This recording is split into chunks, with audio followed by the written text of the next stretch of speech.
Salam alaikum Azul, bonsoir. Les élections ont eu lieu, si on peut dire, des élections en l'absence d'électeurs. Selon de nombreux observateurs, la participation a été très faible, au maximum 20% de participants. Pourtant, les porte-paroles du régime et les partis qui se disent parmi les plus importants jubilent. Pas tous, cependant, puisque certains qui ont estimé que leur quota consensuel n'a pas été respecté crient à la fraude. Même le RND crie à la fraude.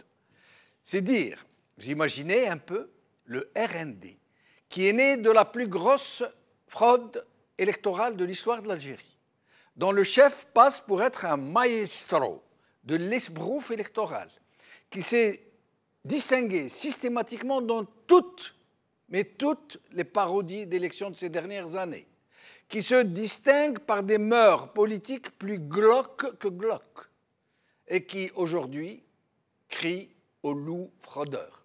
Incroyable. Ne dit-on pas dans notre subtil parler de tous les jours « soc, il faut que » comprenne qui pourra. Mais sinon, ce double scrutin, celui des communes et celui des wilayats, a été massivement boudé, et il n'y a pas photo, tout le monde le sait, massivement boudé.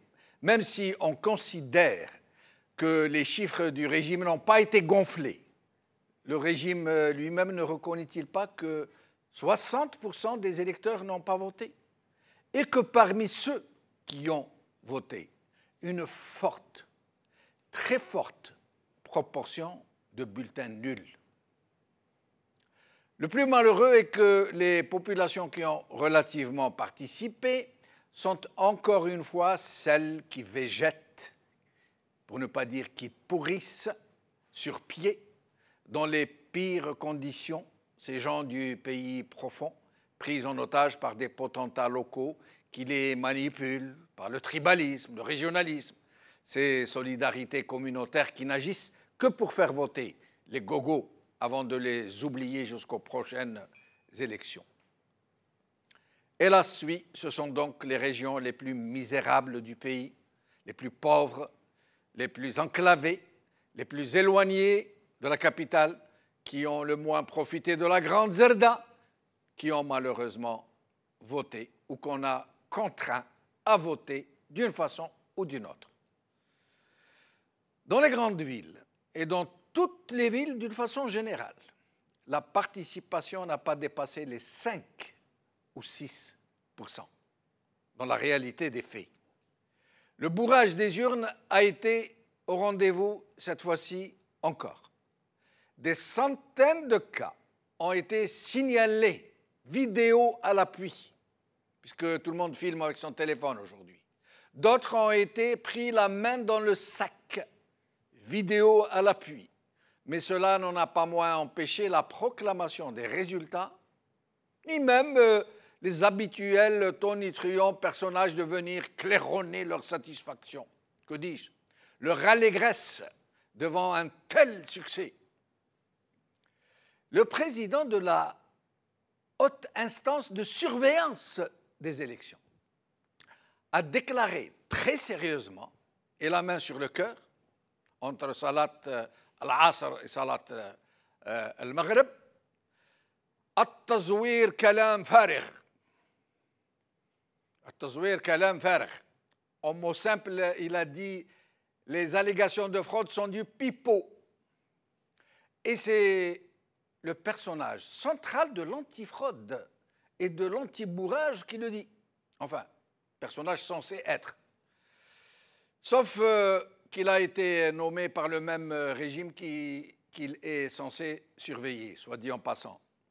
Le ministre de l'Intérieur, quant à lui, a déclaré très sérieusement aussi, mais sans sauter de joie, que ces élections ont été une fête démocratique. Ers démocratie, mon Dieu. Et il a avancé avec tout autant d'assurance. Écoutez, je le cite. La participation des Algériens aux élections prouve la conscience du citoyen qui a répondu à l'appel du président Abdelaziz Bouteflika. Décortiquons cette phrase mot à mot pour voir dans quel respect tiennent notre intelligence ces gens-là. La participation des Algériens aux élections. Ah bon? Participation? Lorsque même avec l'énorme bourrage des urnes, ils sont difficilement d'arriver à 40%. Et même si ces 40% avaient été réellement votés, depuis quand considère-t-on que la participation de moins de 40% des électeurs est une fête démocratique, démocratique? Ensuite, la participation des Algériens aux élections prouve la conscience du citoyen. La conscience du citoyen? Quel citoyen, M. Bedoui? De celui qui a voté par devoir tribal? De celui qui a voté parce qu'on lui a promis des choses? De celui qui a voté parce qu'il avait peur d'être repéré s'il ne votait pas? Ou bien alors la conscience de celui qui n'a pas voté parce qu'il avait conscience, justement, qu'il participerait au saccage de son propre pays s'il le faisait. Donc, Bedoui se félicite de la conscience politique du citoyen, alors que presque les 2/3 n'ont pas voté, bourrage compris.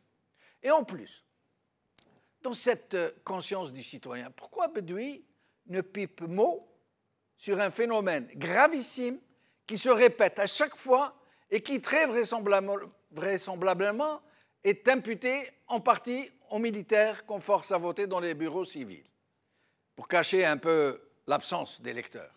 Oui, Bedoui ne nous dit pas que cette fois-ci aussi, que cette fois-ci encore, le nombre des bulletins nuls est énormissime. Les bulletins nuls, ceux qu'on met dans une enveloppe où il n'y a rien, où on met une croix, ou une insulte, ou un dessin qui invalide donc le vote, mais qu'on met juste pour avoir le cachet sur la carte de vote, pour éviter les problèmes avec ceux qui font la chasse aux non-votants. Donc il y a eu presque 2 millions de bulletins nuls aux APC. 2 millions, 1,8 million et quelques, aux APC. Et plus d'1 million de bulletins nuls dans les API. 3 millions de bulletins nuls. 3 millions de bulletins nuls. Et Bedoui ne dit pas un mot sur cette grosse tache sur la nappe blanche du Urs démocratique. Mais continuons à éplucher la phrase de M. Bedoui. La conscience du citoyen qui a répondu à l'appel du président Abdelaziz Bouteflika. Appel du président Abdelaziz Bouteflika. Quel appel, M. Bedoui? Quel appel? Un appel à la nation lancé par M. Bouteflika? Un appel en morse peut-être? Un appel de fumée à l'indienne? Un appel d'Andalou, puisque l'Andalou cible l'Ishara, et qu'on n'a pas besoin de lui parler. Vous l'avez entendu, vous, M. Bedoui? Et vous, mes chers amis, vous l'avez entendu? Et depuis quand M. Bouteflika s'est-il remis à parler? À moins qu'il nous parle Figelbou, qu'est-ce qu'on en sait? Ou alors à moins qu'il nous parle comme il parle à Brahimi, qui lui semble très bien comprendre ce que lui dit M. Bouteflika, puisqu'il fait des gestes et entretient la conversation en faisant semblant de comprendre et de répondre. Regardez. Affaires étrangères, l'Akhdar Brahimi.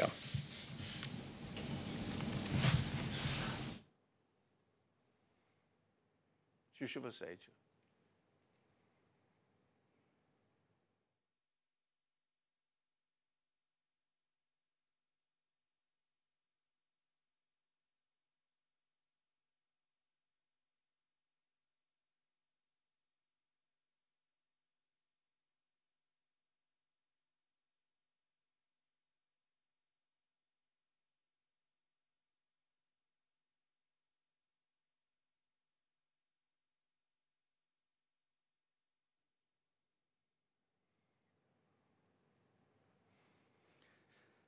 C'est comme ça que ça se passe chez McDonald's.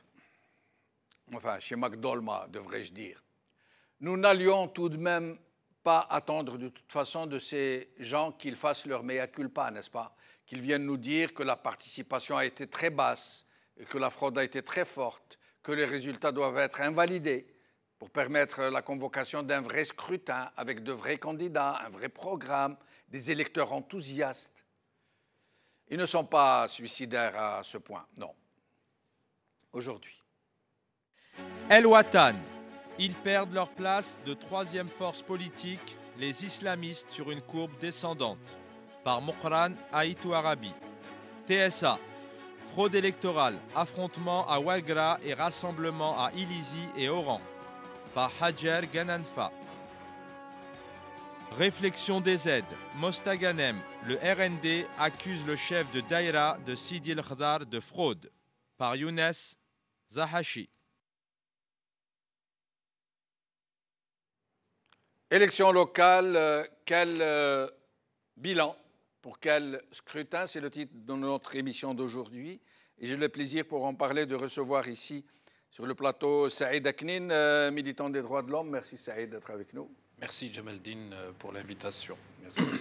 Au téléphone ou en Skype, Soufiane Gilali, président de Gil Jadid depuis Alger, et l'Arbi Zouaïmiya, analyste politique depuis Washington. Merci à tous deux d'être avec nous. Alors, Saïd, les élections ont eu lieu. Les élections, il faut les appeler comme ça. On n'a pas d'autres mots. Alors, de l'aveu du régime lui-même, il reconnaît que 60% de la population n'ont pas voté. En prenant en compte le bourrage, parce que les urnes ont été bourrées. Il y a des centaines, voire des milliers de preuves, certaines filmées, que des urnes ont été bourrées, qu'on a mis à l'intérieur des bulletins de vote de gens qui n'ont pas voté. Et donc, même avec ça, le régime dit « Urs démocratie ». C'est une fête démocratique. C'est plus qu'un simple scrutin qui s'est bien passé. Qu'est-ce que vous en pensez? Je salue les téléspectateurs. Je salue aussi M. Djilali Sofiane et M. Zouaïmiya. Vous savez, nous avons l'habitude avec ce pouvoir qui est dans la préhistoire de la conscience citoyenne, des satisfecits, de la poudre aux yeux, de l'esbrouf, de l'amalgame, du pugilat, de tout ce qui est et tout ce qui devrait être en dehors de la sphère publique. C'est-à-dire, pour ma part, la sphère publique, elle doit être assainie, elle doit être saine, elle doit être aseptisée de tout ce qui peut porter atteinte à la conscience, à la mémoire collective, à l'histoire, et surtout, qui ne doit pas mentir au présent, trahir le passé et compromettre l'avenir. Je ne m'attendais absolument pas à autre chose de la part du pouvoir dictatorial. Mais Saïd, j'allais dire, c'est outrancier. Ça veut dire, vous voyez qu'il a fraudé. Vous voyez qu'il n'y a pas eu vote. Vous voyez qu'il y a au mieux une indifférence généralisée. Ou encore plus vrai, un boycott très actif de gens qui ont compris. Mais pourtant, le ministre de l'Intérieur vient, tout honte bu comme ça, vous regardez dans les droits des yeux et vous dit « Urs démocratie ». Il ne parle pas de 3 millions de bulletins nuls. Il ne parle pas de la fraude. Ou alors le président de l'AIS, haute instance des élections, de surveillance des élections, qui vient vous dire « C'est quoi ça, quel enfer ?» C'est même pas, il dit « Oui, il y a quelques cas ». Non, non, quel enfer. Vous savez, quant au ministre de l'Intérieur qui disait qu'elle est inférieure, je lui dirais qu'elle kadhib, qu'elle est qabih. Et à ceux qui festoient suite à ce qui se passe, ce n'est qu'une façon de théâtraliser encore une fois la pratique politique et leur jubilation cache mal leur tristesse. La tristesse, pourquoi ? Parce que le plus grand gagnant aujourd'hui, effectivement, c'est ceux qui ne se sont pas présentés et une partie, sincères et honnêtes qui se sont présentés, parce que moi, j'y crois toujours à ça. J'y crois à cette tentative de récupération d'un certain nombre d'espaces et de les singulariser au profit du FLN et du RND. Et pour donner un exemple factuel, ce qui s'est passé à Tarzine, voulant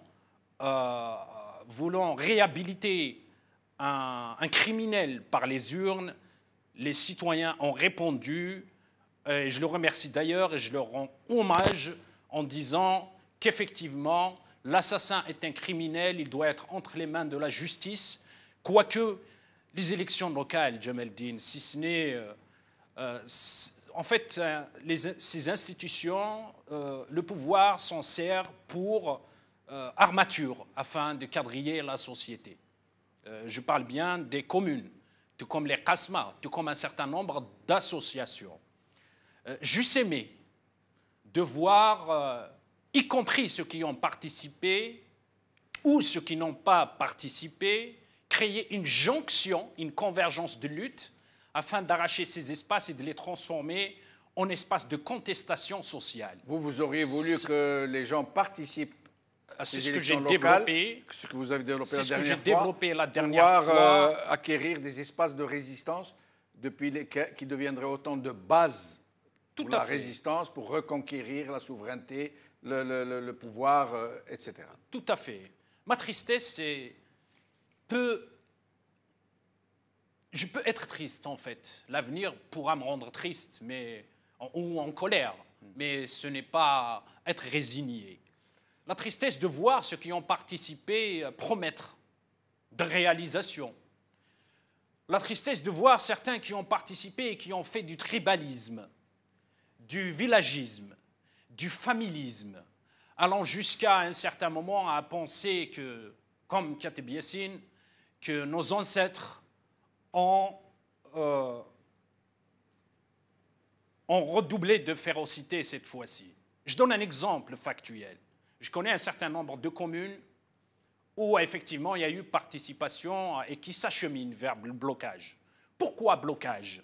Parce qu'il y a une telle immaturité associée à l'utilisation de l'opprobre, de la calomnie, du villagisme, du tribalisme, ce qui est complètement infrapolitique. Je dis à ceux qui ont participé, non seulement aujourd'hui le système et le pouvoir fait tout à travers le code communal et le code de wilaya. Moi, voici le sens de la participation auquel j'ai appelé. J'ai appelé les gens à participer, mais à faire du code communal et le procès du code communal et du code de wilaya, et de transformer justement cette participation en tribune de communication, en possibilité de dissidence des consciences. Nous allons demander à Soufiane Gilali tout à l'heure ce qu'il pense de votre thèse, qui est très intéressante.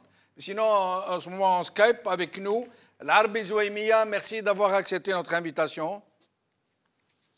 مساء الخير سي جمال. مساء الخير, أهلا بك. Azoul Fellak. Azoul. Larbi Zouaimia, alors, d'abord, vos impressions après ces élections, dont le ministre de l'Intérieur nous dit « Urs démocratie », une fête démocratique. 3 millions de bulletins nuls, environ 40% de participation, en comptant les bulletins mis dans l'urne par bourrage et par fraude. Bon, nous ne sommes pas ici avec des sacs de litote ou d'exagération. Il s'agit d'un pays dans une situation funeste, épouvantable. Donc, se focaliser son regard sur les élections en Algérie, c'est un détail parce que c'est désastreux, c'est tout simplement. Qu'il dise ce qu'il veut, c'est un rentier, c'est un gars qui... On connaît par quel couloir il est venu, ce ministre de l'Intérieur. Déjà, on a connu des walis, j'ai connu des walis, j'avais des amis des walis. Hein. Je suis de l'âge de certains walis, peut-être le même ministre. Donc, j'ai connu des gens qui étaient plus compétents. Et le ministère de l'Intérieur est façonné, il est modelé sur un schéma de rente, de clientélisme. Et c'est pour cela que vous avez ce produit, il dit ce qu'il veut. Hein. Voilà, donc, un pays maintenant, nous avons un pays qui est dans un modèle social exactement uniquement. Vous avez des gens qui courent vers les APC. Bon, on ne peut pas empêcher les gens de devenir des présidents d'APC, des membres des conseils municipaux, à peu près. C'est un idéal qui est façonné dans un périmètre qui a été élaboré par un régime rentier. Vous avez des ilotes et des parias et des esclaves de Saïd Bouteflika qui pullulent au niveau des médias, il crée la nouvelle, il crée la dynamique, il crée l'idéal, et vous avez des gens, il veut devenir un président d'APC, il a compris peut-être en devenant président d'APC, il peut voler parce qu'il peut améliorer la situation de sa famille, parce que c'est comme ça, on vole en Algérie, l'entreprise, celle qui fonctionne en Algérie, c'est de voler, voilà. Mais l'Arabie Zouémia, quand vous dites à la longue, ça devient presque agaçant puisque ça n'a pas d'importance, élection, pas élection, qu'il y a d'autres choses encore plus graves. Mais les élections ne sont-elles pas le fondement même de la démocratie dans un pays où le pouvoir en place n'arrête pas de claironner qu'il est un état de droit où l'élection se pratique, où les institutions, toutes les institutions sont élues dans la transparence et l'enthousiasme dans un herse démocratique? Si Jamel, ma philosophie, elle est devenue anglo-saxonne, ça fait depuis des années, parce que je ne pense pas qu'on peut évoluer aussi dans un échafaudage dogmatico-sentencieux, politico-doctrinal. Il y a un problème de trésorerie de l'État, de la question économique de l'État qui est la matrice. Elle demeurera la matrice. Le premier problème actuellement, pour moi, ce n'est pas des élections, parce qu'ils peuvent voler, ils peuvent faire ce qu'ils veulent. Parce que pour construire, pour élaborer quelque chose, pour élaborer un plan. Mais si on revient en arrière, tous les pays, depuis déjà l'époque de Jean Santerre de l'Angleterre, au 8e siècle, il y avait ce problème tranché de la trésorerie collective. Nous parlons maintenant, si demain nous avons une alternative, un gouvernement, un directoire collectif pour stabiliser l'Algérie, nous avons un problème économique énorme. Nous avons la seule entreprise qui détruit actuellement le pays, qu'il faut l'arrêter immédiatement, c'est des voleurs qui cambriolent chaque heure, chaque minute, chaque 5 minutes, chaque jour, chaque année, ils cambriolent. C'est ça la gangrène de l'État. Si vous perdez ça, cette capacité de gérer l'État, si vous perdez cette capacité à peu près de gérer le quotidien des gens, et ce n'est pas les philosophies dogmatiques ou toutes sortes d'analyses qu'on voit, bien que les gens ont le droit de le faire. Mais justement, c'est ces photos que vous ramenez des enfants nus. Ces enfants qui n'ont pas mangé à l'école. C'est ça, nous faisons partie de ce fragment de vie, et à cela, il va falloir répondre. C'est un pays de voleurs. C'est la première accusation. Leur entreprise, c'est de voler, c'est de piller. Donc, mais c'est aussi un pays de volés. Les voleurs sont une petite caste qui vole une grande multitude, une grande communauté, un grand peuple, qui le vole et qui vole jusqu'à son avenir. Mais si la société est engourdie, si jamais on peut tomber. Dans les années 30, nous avons vécu cela, peut-être dans les années 40, à un moment donné, la société est désarticulée, elle est en clopin-clopant, elle est à peu près, c'est une société qui n'a pas de repères. Il s'agit toujours d'une dictature, c'est une minorité. Une dictature, toujours, c'est une minorité. Maintenant, il y a des gens qui, justement, le problème, où est-ce qu'il se situe? Au niveau de certaines élites qui sont très égoïstes, qui ne veulent pas écouter, qui sont tellement obnubilés par une idée de partager ou de sauter sur les tribunes. C'est ça la problématique. On n'arrive pas à s'organiser, c'est ça le problème. Maintenant, ça échappe, ça se dilue, ça s'éparpille. Même la réponse à l'avenir, ça sera une réponse de rue qui est fatale, qui sera fatale. Restez avec nous, Arbi Zouémia. Saïd Aknin. Arbi Zouémia dit quelque chose de très intéressant. Il dit, oui, ce sont même les principales... il parle de cette... c'est un peu comme si... Je n'arrive pas à m'exprimer. C'est un peu comme s'il nous disait, pendant que le bateau coule, nous sommes en train d'essayer de réparer un pignon ou quelque chose comme ça. C'est ce que j'ai compris, du moins. Mais il y a aussi autre chose. Dans cet état de Bérésina déclaré, quasiment, dans cette élection, les partis du régime, notamment le FLN et le RND, sont en train de crier à la fraude. Et plus que ça, Alors, les partis du régime, mais plus que ça, celui qui est à la tête du RND, c'est un parti du régime, qui est né de la fraude et qui est passé maître en l'art de la fraude, se trouve être le chef de l'exécutif, c'est le Premier ministre. Eh bien, lui, le Premier ministre, est en train de crier à la fraude. Mais vous ne trouvez pas ça un peu psychédélique? Tu sais, Jamel-Din, moi j'ai l'habitude de dire qu'il y a des comportements de nos dirigeants qui confirment qu'ils sont dans une certaine forme de schizoïdie avancée. Être le voleur et crier au vol est une forme, en psychologie, on essaye de se martyriser dans la société parce qu'on sait pertinemment qu'en étant martyr, on attire, la sympathie des gens, 2, on déplace les problématiques du plan politique au plan pulsionnel et émotionnel, 3, on évacue l'élément le plus essentiel qui est la souveraineté populaire.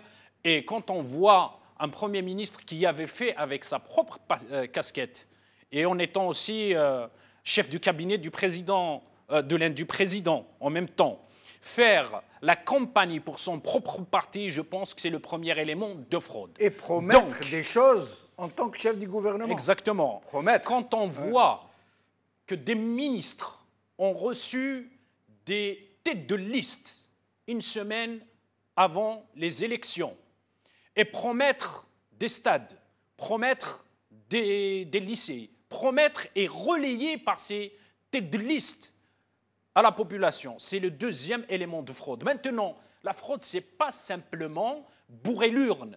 La fraude, c'est l'absence d'ouverture de l'audiovisuel. La fraude, c'est l'outil de propagande qu'on utilise à la société pour 2 partis ou 3 partis. La fraude, c'est d'arrêter un journal ou d'arrêter un blogueur parce qu'il dit des vérités. La fraude aussi, c'est de se servir des moyens de l'État et d'acheter des voix et d'offrir des sandwichs, comme on a vu dans un reportage, à des électeurs. Des 5 000 dinars. La fraude, c'est aussi s'interférer dans les histoires de la justice. La fraude, c'est un système judiciaire qui n'est pas autonome. Et ce sont ces gens-là qui pratiquent ça, qui crient au loup. C'est pour cette raison que je vous dis que dans cette situation, boucher ses oreilles et ne pas les écouter et essayer de décortiquer, non pas en fonction de leurs chiffres, mais en fonction de notre sensibilité militante, en fonction d'un idéal pour lequel on se bat, la situation dont on vit.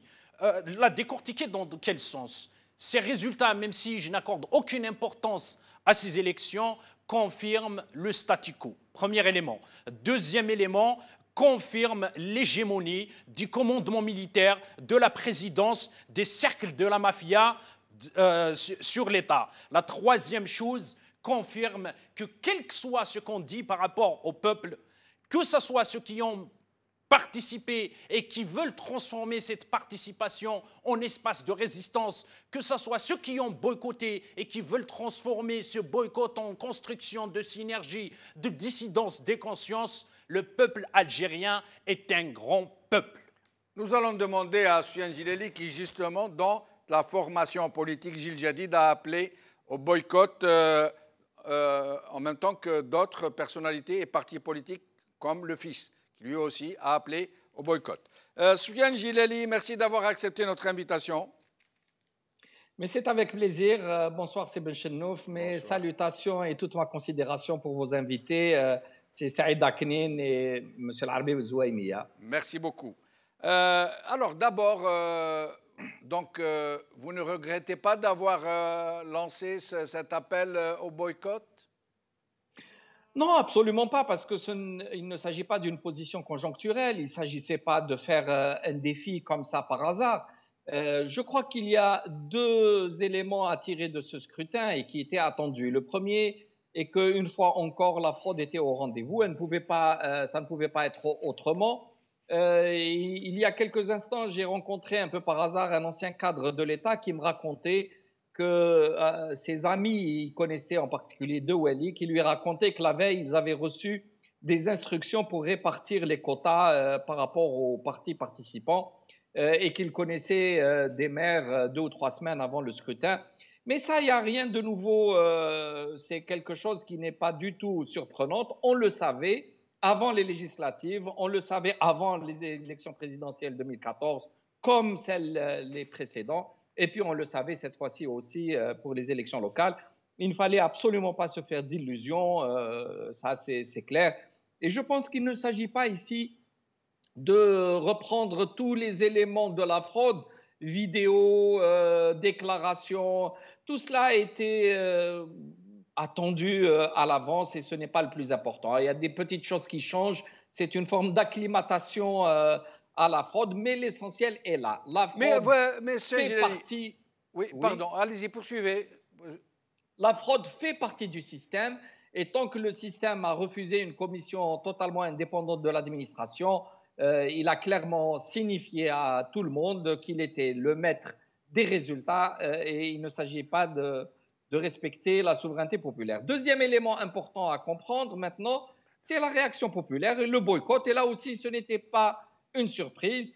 Lorsque nous avions appelé au boycott, nous n'avions pas joué à la roulette russe. On savait très bien que les Algériens n'allaient pas voter. Et je pense que tout le monde le savait, chacun espérant faire passer ça un peu au second plan. Mais la réalité est qu'un boycott actif, mais surtout passif, s'impose. Et encore une fois, les chiffres officiels sont très loin de la vérité. Vous le disiez vous-même dans l'introduction, je pense que c'est autour de 20% que les Algériens se sont exprimés. 20%, une partie de gens d'un certain âge qui sont toujours dans un réflexe très ancien, parfois lié à la sociologie, parfois lié un peu aux souvenirs et de l'histoire. Et vous avez une autre frange qui est la clientèle du régime, celle qui profite du régime, elle, ses proches et sa famille. Donc le tableau n'a pas changé. Mais pourtant, Soufiane Djilali, généralement, les clientèles du régime se trouvent dans les grandes villes, à Alger, Oran, Constantine, Annaba. Or, ceux qui ont voté ne sont pas dans les grandes villes. La plupart de ceux qui ont voté se trouvent dans l'Algérie malheureuse, l'Algérie pauvre, l'Algérie enclavée. Et contrairement à toute logique, là où se trouvent les clientèles du régime, je ne vais pas aller jusqu'à dire que tous ceux qui habitent Alger sont des clientèles du régime, vous savez bien. Mais Alger, par exemple, on parle de 5% de participation. C'est une moyenne pour à peu près toutes les grandes villes, entre 5 et 7% de vraie participation. Oui, la vérité est là, mais je vous rappelle que les grandes villes, depuis très longtemps, ont un très fort taux d'abstention. Et la clientèle, vous savez, la clientèle du régime est très répartie sur le territoire. Sachez qu'on peut acheter, moyennant quelques passe-droits, quelques services, etc., ce qu'on pensait être des notabilités, des chefs de tribus, de groupes. Mais là, ce sont les potentats. Les potentats ne représentent rien dans des élections. Mais peut-être mais ce sont eux qui influencent ces populations dont il agite le tribalisme, le benhamisme. Absolument. Et donc, ce sont les populations les plus fragiles, les plus faibles, les exclus, qui ont l'espoir de s'accrocher quelque part à un peu d'espoir lorsque, comme vous dites, le potentat local se présente et leur promet monts et merveilles, même s'ils n'y croient qu'à 1%, mais ils ont envie d'y croire parce que les gens vivent des moments extrêmement difficiles, ne serait-ce que ne pas avoir contre soi ce qu'ils pensent être l'autorité publique, parce que demain, pour un rien, ils sont ramassés, pour un rien, on ne leur donne pas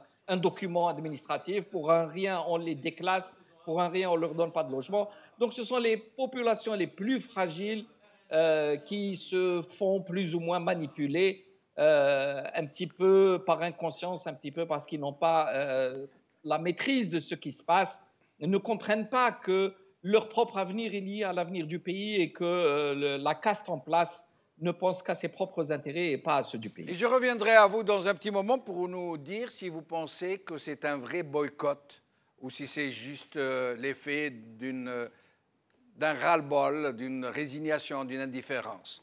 Saïd Aknin, Le RCD et le FFS, qui ciblent un peu leur participation dans la région de Kabylie, ce n'est un secret pour personne, hein, c'est le gros de leur électorat, ont promis un peu une thèse, ils ont émis une thèse qui ressemble un peu à la vôtre. Vous avez parlé d'espace de résistance qu'il faut s'aménager.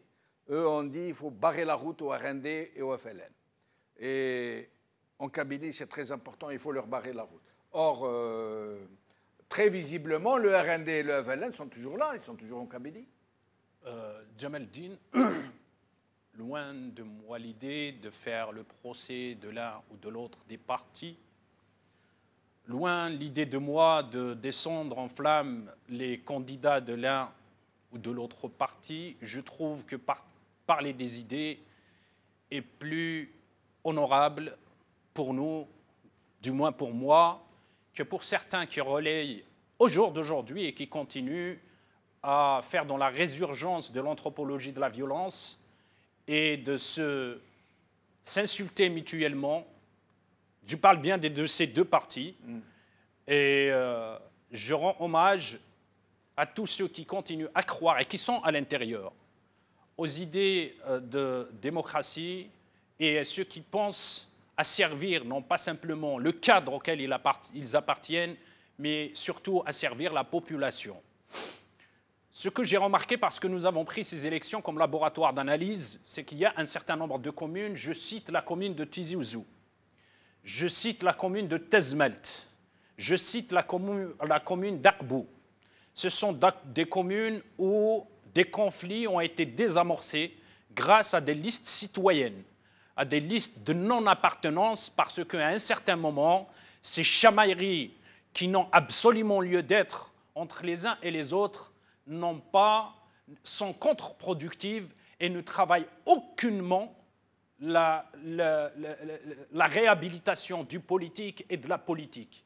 Je saluerai et je vais militer aux côtés que ce soit de ce parti ou celui-là, qui va améliorer le quotidien des citoyens, mais aussi qui va lutter contre le système et qui ne va pas s'en servir de l'article 46 du Code communal pour une prétendue dissolution ou un calcul malsain de dissolution par le blocage ou autre. Seulement, non, mais le RND et le FLN. Je reviendrai au FLN, qu'on y aille, oui, parce que, le RND et le FLN ont, le RND par l'intermédiaire d'ailleurs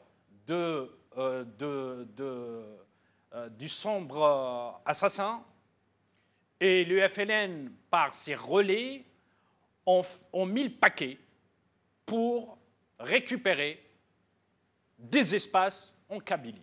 Pourquoi la Kabylie? Parce que pour moi, s'il y a des élections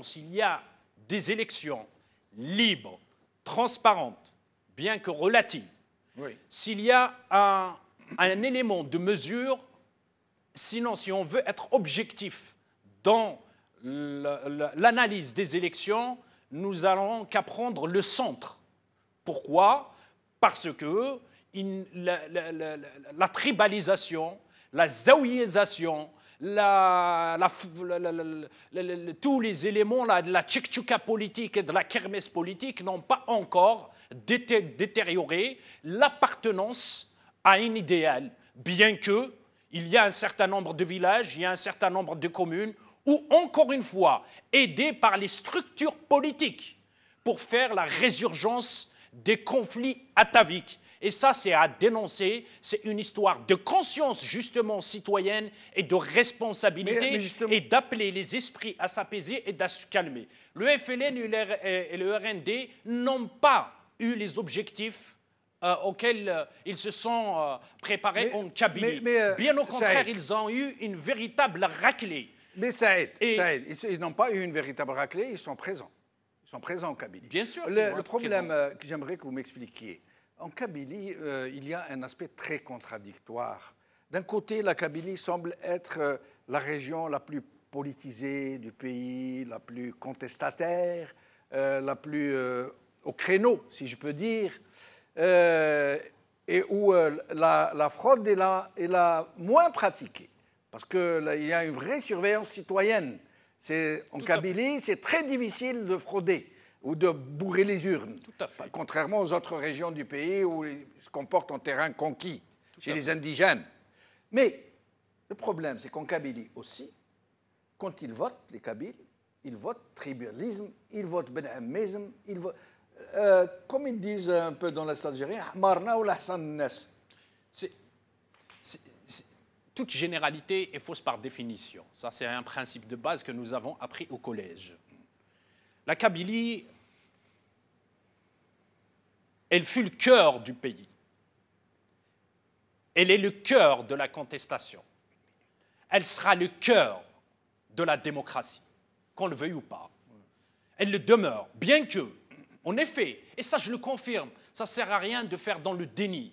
Il est vrai que parfois, il y a des déviances, mais c'est des particularités, ce n'est pas une généralité. Et ça, c'est à dénoncer. On dit aux uns et aux autres, portez votre campagne sur votre programme, portez votre campagne sur vos idées, portez votre campagne non pas sur tel village a fait ceci ou telle personne a fait cela ou telle personne. Ça, c'est de la pauvreté de l'esprit. Et je dénonce ce genre de comportement et je le fais même au niveau de ma commune, parce que moi, je n'oublie jamais ma racine et je ne fais pas l'indifférent quand il s'agit d'engager les uns et les autres, d'engager la communauté, d'engager l'intérêt commun dans l'espace qui m'a vu naître. Je ne fais pas l'indifférent. L'Arabie Zouaïmiya, oui. Alors, comment expliquez-vous, pour rester dans le même sujet, que quand les Algériens votent, quand il leur arrive de voter en 2017, dans beaucoup de nos régions, surtout le pays profond, les gens votent tribu, les gens votent région, les gens votent ethnie. Vous ne trouvez pas ça un peu anachronique? Certainement, oui. Mais j'aimerais bien dire quelque chose à Saïd, parce que je n'ai pas compris son raisonnement.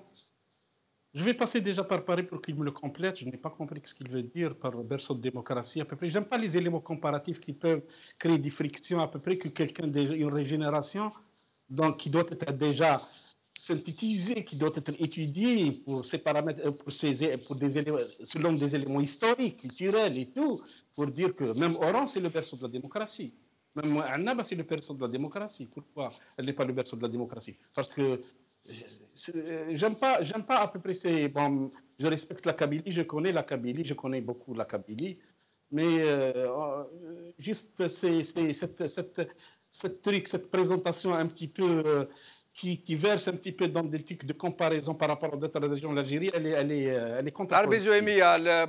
Comme l'émission, il reste très peu de temps et qu'il faut aussi donner la parole à Sien Gidali, je ne redonnerai pas la parole à Saïd pour vous répondre, mais le connaissant très bien, pour le rencontrer quasiment tous les jours, je sais qu'il n'y a rien de négatif dans ce qu'il avance, et je sais aussi que ce qu'il veut dire par là, ça veut dire que c'est une région où la contestation politique a toujours été présente, où la protestation, le refus de la dictature ont toujours été présents, et ce n'est pas dû à un quelconque gène ou à une quelconque généalogie. C'est par rapport à des facteurs aussi endogènes qu'exogènes, l'immigration, la proximité avec Alger, les immigrés kabyles qui sont partis très tôt vers l'Europe, l'étranger, qui a fait que ce bain démocratique soit plus présent en Kabylie qu'ailleurs. Mais je vous laisse poursuivre, l'Arabie Zouaïmiya. Excusez-moi de vous avoir interrompu. Non, je connais Saïd, on a bu un café ensemble, vous étiez absent pour y participer, les chefs de Fibéris et Jamal. Je le respecte, Saïd, mais justement, qu'on accorde nos violents au maître de présentation des choses de façon à ce que moi, il n'y a aucun problème, il peut parler, j'aime la Kabylie. Déjà, c'est plus facile en Kabylie, c'est plus facile. Donc, en tout cas, l'urbanité, maintenant, une expression de l'urbanité, il y a une expression dans ce qu'on appelle ailleurs, dans le pays profond. Bon, on peut coller ça à des gens qui vont dans Fassogo et bien Fassogo qui disent peut-être. parce qu'il est menteur, parce que la paysannerie a tendance à mentir. Il se peut que des choses se sont greffées. La rente se greffe à peu près des alliances tribales parce que tout simplement, les élections sont vues comme peut-être un investissement, un commerce, c'est un fonds de commerce. Je vais revenir juste un petit élément. Lorsque j'ai parlé de ce qu'on appelle la matrice de l'État, c'est-à-dire la raison d'être de l'État. Moi, je me rappelle dans les années 80, la gauche à peu près, y compris le FFS qui fait partie de la gauche, PRS, FFS, le PAG, c'est à peu près la gauche. Même on s'intéressait, alors que Halim a pillé le pays, alors que les gens trafiquaient, alors c'était la spéculation, et on s'intéressait à la 7e flotte des États-Unis. Justement, les détails, maintenant, si on veut mesurer la métastase, si jamais, ce n'est pas les élections. Parce que les élections sur du sable mouvant, ils vont faire éclater encore le pays. Et j'aimerais bien que ça se règle dans la paix. Mais lorsque vous voyez quelqu'un qui prétend avoir rencontré le président et une présidence dont je ne sais qui la dirige exactement, c'est un fantôme qui réplique par communiqué en disant non, il n'a pas rencontré le président. C'est quoi ce fatras de bizarrerie? J'ai jamais vu ça.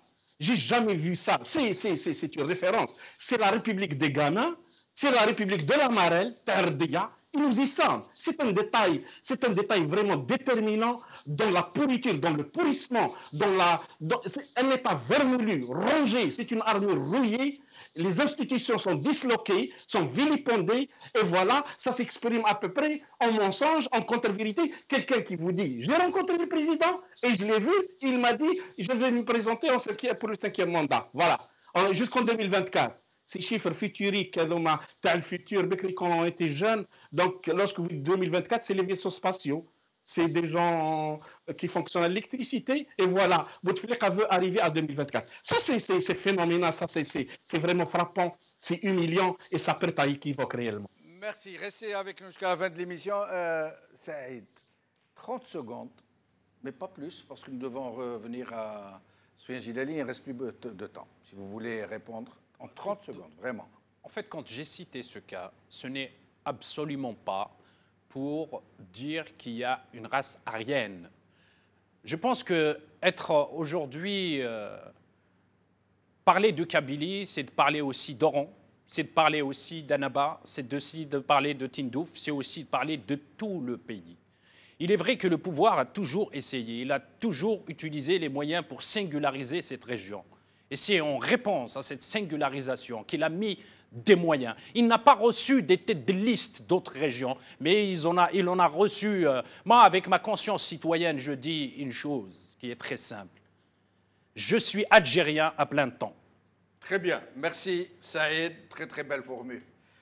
Soufiane Jilali, nous devions parler un peu de ce que vous voyez Est-ce que c'est vrai, un vrai boycott, ou est-ce juste de l'indifférence? Eh bien, écoutez, je pense qu'il y a de tout. Bien entendu, France qui a boycotté de façon active, étant consciente que sa participation relevait d'une forme de complicité avec le pouvoir en place, et que donc elle s'est refusée. Mais il y a une grande partie aussi qui a décidé délibérément de refuser d'aller vers des élections parce qu'elle n'y croit plus. Et c'est ce phénomène qui est en soi assez dangereux. Rappelez-vous, par exemple, lorsque du jour au lendemain, l'URSS, telle qu'elle était, s'est effondrée. Elle s'est effondrée parce que plus personne n'y croyait. Lorsque vous ne croyez pas en une autorité... Soufiane Jilali, essayez de poser le téléphone, on vous a appelé maintenant sur Skype. Oui. Très bien. Comme ça, vous allez être avec nous en Skype. Très bien. Donc, lorsque une société ne croit pas en quelque chose, eh bien, ce quelque chose s'effondre. C'est quoi un État? Un État, c'est un contrat social entre une population et une direction. Il y a de chaque individu laisse de sa part de liberté, il la laisse à être gérée par des représentants. Tant qu'il y a un minimum de confiance, les gens croient en ce système, ils vont se présenter aux urnes, ils vont choisir leurs élus. Mais lorsqu'ils n'y croient plus du tout, alors ils abandonnent l'élection et petit à petit, ils se détournent de l'autorité de l'État. Et c'est ce qui est absolument dangereux parce que si du jour au lendemain, vous avez 10, 12 ou 15 millions d'Algériens qui vont dire « Nous, cet État, on ne le reconnaît plus parce que c'est un État de trafiquants, de voleurs et de corrompus », nous, on se met en dehors de ce contexte. Et alors là, l'État risque de s'effondrer. C'est ce qu'on voit avec de nombreux pays extrêmement fragiles qui, lorsque l'État n'a plus de représentativité dans l'imaginaire, dans la tête des gens, à ce moment-là, il disparaît. Un État, ce n'est pas seulement l'administration, les impôts, la police et la gendarmerie. Un État, c'est parce que nous avons intégré chacun à son niveau l'idée que cette autorité est au-dessus de nous et doit être gérée avec l'accord de tous. Lorsque ce contrat tombe, c'est tout l'État qui risque de tomber. Et voilà ce qui est en train de se passer en Algérie. Et Soufiane Djilali, quelle lecture faites-vous de ce recul des islamistes qui participent pourtant à toutes les élections du régime, au point où certains leur donnent le doux sobriquet d'islamistes domestiques? Mais cette fois-ci, il y a un vrai recul. Ils ont beaucoup perdu. À votre avis, quelle en est l'explication? Écoutez, je ne voudrais pas faire un commentaire sur les autres partis politiques et juger de leur mouvance, mais je vous rappelle que dans le livre que j'ai eu l'honneur de présenter à El Maghribiya il y a juste quelques jours, je parle longuement et j'avais avancé depuis très longtemps la thèse qu'il y a une désislamisation idéologique dans le pays. Autant il y a une ferveur pour le rite religieux, pour aller à la mosquée, pour porter les attributs de la religion, mais autant il y a un bouleversement dans la société qui est en train de générer une autre attitude vis-à-vis de l'utilisation idéologique et formaliste de la religion. Et je pense que nous sommes dans une évolution irrémédiable. Il y a une forme de sécularisation de la société qui s'installe parce qu'il y a des valeurs de modernité qui se sont infiltrées, qui sont en train de réorganiser la société traditionnelle. Celle-ci avait utilisé plus qu'il n'en fallait la dimension sacrée et cela se retourne contre elle. Donc cette déliquescence de l'intérieur des valeurs, d'ailleurs tous les Algériens se plaignent, ils disent qu'il n'y a plus de valeurs, il n'y a plus de croyances au sens classique et c'est une évidence. Et il y a en parallèle une montée des fléaux, comme une disparition de la barrière psychologique qui empêchait les gens de transgresser.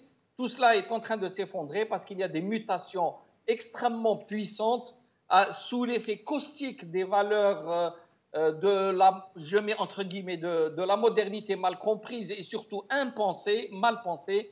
Et cela fait que, inéluctablement, le mouvement idéologique islamiste devra être cantonné dans une minorité et ils payent par ailleurs leur louvoiement, ils payent un peu leurs erreurs stratégiques et ça c'est dans la dimension politique. Alors, très brièvement, sur la déclaration de monsieur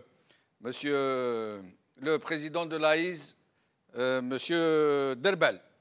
التزوير كلام فارغ. Écoutez, je crois que c'est un homme d'abord qui n'est plus en cohérence avec lui-même. Il est l'un des exemples de ces faux islamistes qui prônent la morale, mais pour les autres, pas pour eux. C'est un menteur invétéré. Il a en plus, comme on dit, ce sont des gens qui n'ont pas peur de dire des choses à l'évidence contraires à la vérité. Il n'est pas le seul d'ailleurs. Tous ceux qui sont dans ce pouvoir sont des expérimentés dans le mensonge. On en connaît beaucoup d'exemples.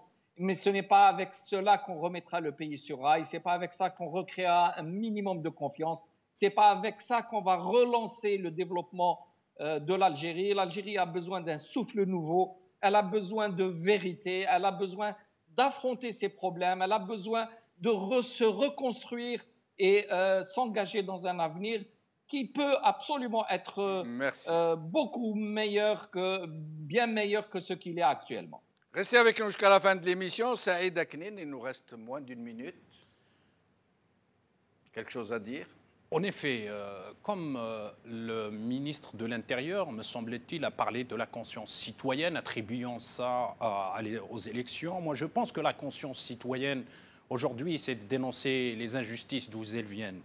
La conscience citoyenne, aujourd'hui, c'est de lutter contre ce système pour s'en débarrasser. La conscience citoyenne, aujourd'hui, c'est de lutter contre la corruption, contre la dilapidation des richesses du pays. La conscience citoyenne aujourd'hui, c'est de chercher les moyens aux côtés des uns et des autres pour arracher la liberté. La conscience citoyenne aujourd'hui, c'est de ne pas laisser ce système compromettre l'avenir de nos enfants. Et là, je lance un appel à la jeunesse pour transcender les faux clivages, transcender les faux conflits et d'y aller vers l'essentiel pour la construction d'une citoyenne humaine en Algérie. Merci Saïd Aknin, merci Sofiane Gilali, merci l'Arbi Zouemia, merci à vous, chers amis, d'avoir suivi cette émission. Qawala khair, salama.